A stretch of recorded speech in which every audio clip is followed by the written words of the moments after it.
and surface prep. Today we're going to talk about a few things. We're going to talk about propane, regulators / vaporizers, and vaporizers. We're going to start with propane. We've gone through this a little bit in the past, but let's talk about it real quick just so you know what it is. Propane is actually a liquid that's a byproduct of natural gas. When they create natural gas or oil refining, you get our propane. Propane is kind of funny. You can get it in a solid if you get it below 200 degrees Fahrenheit. From there on up to about 33 degrees below Fahrenheit, it's a liquid, and then above that it starts boiling and turns into a gas. What we want is the gas. We ship it around as a liquid in your tank, but we want to use it as a gas.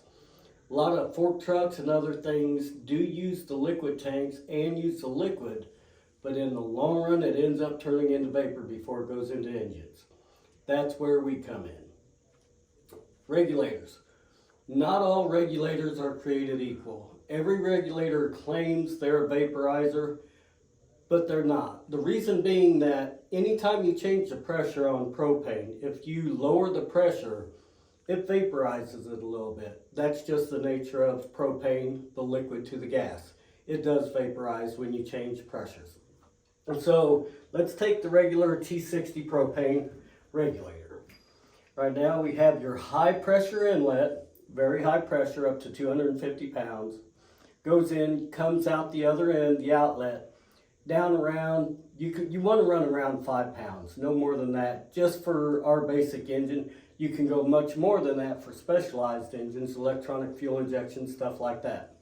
But let's talk about this regulator real quick. What we have is a two-stage regulator where it comes in high pressure on one side, a diaphragm and a spring controls how much pressure comes out the other side. And that's the second stage.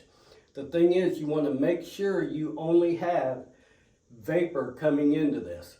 It can take a little liquid, and once it gets up to temperature, it will vaporize. But I'm sure you've seen a regulator that's all frosted over like your freezer at home that needs defrosted. Same thing happens. The regulator just can't get enough propane out of it and vapor to where it just finally clogs up, freezes up, and freezes your diaphragm. After a couple times of that, the diaphragm can't take it, and you end up having to change the regulator, the diaphragm, or both. What you do want to do is make sure you get a good quality regulator and you connect it up right in a safe manner. You need to be able to shut that gas off when the engine's not running. So there's several safety issues that you can hook up, switches, oil sending units, stuff like that, to turn the gas off to your regulator. They use these T60s and they call them a vaporizer, but it does very little vaporizing, so you definitely want to only send vapor into the T60.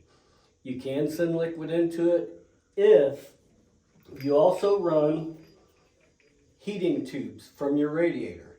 If you run good hot water through this, it'll help vaporize that cold liquid.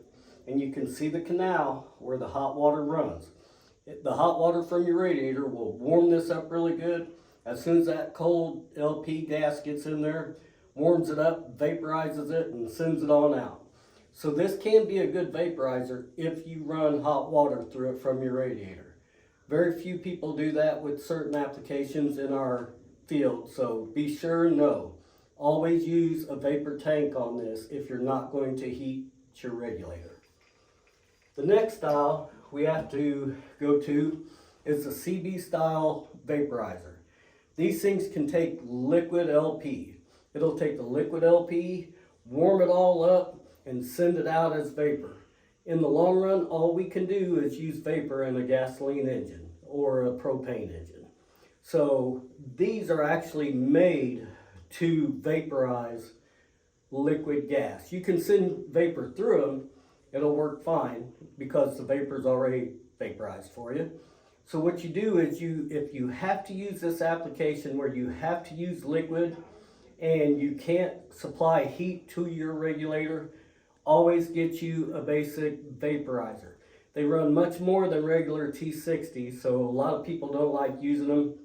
And some manufacturers like Kohler got the bright idea, they'll just stick the T60 regulator down as close to the engine as they can. Use the heat from the engine to warm that up and call that a vaporizer. Well, that's all well and good unless you go to start it and it's cold. The engine's cold, the vaporizer's cold, the regulator's cold, your LP's cold, you get liquid in your engine. So always be sure and vaporize that propane really well.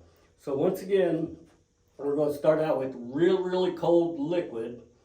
As soon as we take the pressure off of it, pressure keeps it liquefied, take the pressure off of it, it'll start boiling.